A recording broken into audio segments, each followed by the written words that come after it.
But let's focus on James Pearce Jr., particularly in lieu of Jonathan Jones of CBS Sports mocking him to the Falcons at pick 15 in his one and only mock draft that he does each and every year. And the reason why this is significant, later in the episode, we'll talk about why we don't spend that much time thinking about mock drafts on this podcast, but we try to pay attention to select mock drafts is because Jonathan Jones's track record when it comes to the Falcons pick is pretty good, right?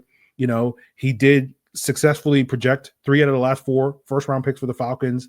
Kyle Pitts, Kyle Hamilton, that was wrong. Bijan Robinson, and most importantly, Michael Penix Jr. He had the Michael Penix Jr. pick, I believe, a week before last year's draft, around that time when Jonathan Jones, Adam Schefter, Jeremy Fowler, a handful of various insiders started saying, hey, keep an eye on Penix for the Falcons at 8.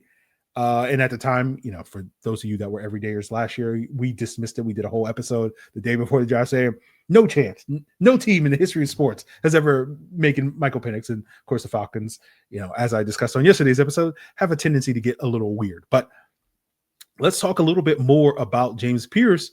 And it's not just Jonathan Jones that's talking about potentially James Pearce to the Falcons at 15. Albert Breer of Sports Illustrated also mentioned James Pearce Jr. when he did his entire needs breakdown for the all 32 teams picking in round 1. And he wrote, 2 names I've heard more consistently linked to Atlanta in this spot are Marshall's Mike Green and Tennessee's James Pearce Jr. Both have character flags that the Falcons have to weigh.